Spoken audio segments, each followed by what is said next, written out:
नमस्कार। आप सुन रहे हैं द बॉलीवुड रेडियो और मैं हूं आपके साथ अनूप आकाश वर्मा। दोस्तों, ये किस्सा राज कपूर और करिश्मा कपूर करीना कपूर के बचपन का है, यानी कि कहानी आज की दादा और पोती की।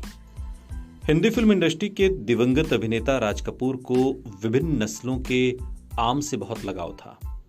वो एक कमरे में आम रखते थे और उस कमरे में किसी को जाने की इजाजत नहीं थी। उनकी पोती अभिनेत्री करीना कपूर ने एक बार द कपिल शर्मा शो पर बताया था कि राज कपूर के आम को खाने की इजाजत केवल करिश्मा कपूर को थी। जब करीना छोटी थी तब राज कपूर के आम वाले कमरे से आम चुराने की कोशिश करती थी, लेकिन राज कपूर आम को इतना छिपा कर रखते थे कि वो किसी को मिल ही नहीं पाता था। करीना ने बताया था कि हम आम चुराने की कोशिश करते थे लेकिन कभी मिला ही नहीं, क्योंकि वो बहुत छिपा कर रखते थे। वो आम को बचाकर किसी अलमारी में रखकर ताला लगा देते थे और चाबी खुद रख लेते थे। लेकिन वो करिश्मा को हमेशा आम दिया करते थे क्योंकि करिश्मा उनकी फेवरेट पोती थी। करीना आगे बताती हैं कि जब भी लोलो, करिश्मा को प्यार से लोलो कहते हैं, जब भी लोलो उनसे आम मांगती थी तब कहते थे, लो लो बेटा। उसमें से मैं चुपके से एक आम उठा लेती थी और झूला के पीछे बैठकर आम खाती थी।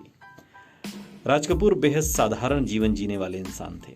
उन्हें जमीन पर सोना इतना पसंद था कि जब कभी वो होटल में ठहरते वहां भी जमीन पर ही गद्दा बिछाकर सो जाते थे। विदेशी शराब पीने के शौकीन राज कपूर को इस आदत के लिए एक बार जुर्माना भी देना पड़ गया था। राज कपूर लंदन के हिल्टन होटल में ठहरे थे और आदत के मुताबिक उन्होंने सोने के लिए बेड से गद्दा लिया और जमीन पर बिछाकर सो गए। जब इस बात की खबर होटल के मैनेजमेंट को हुई तो राज कपूर को चेतावनी दी गई कि वो जमीन पर गद्दा बिछाकर न सोएं। लेकिन अगले दिन भी राज कपूर ने ऐसा ही किया, जिसके बाद उन पर होटल ने जुर्माना लगा दिया।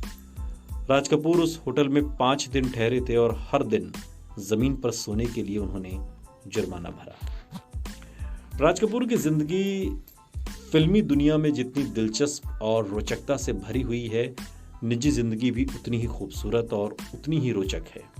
चाहे वो नरगिस से उनके इश्क की दास्तां हो या फिर राज कपूर का अपने अफेयर्स को लेकर घर में कलह, लेकिन अफेयर और घर दोनों को साध लेने का हुनर ये राज कपूर ही कर सकते थे।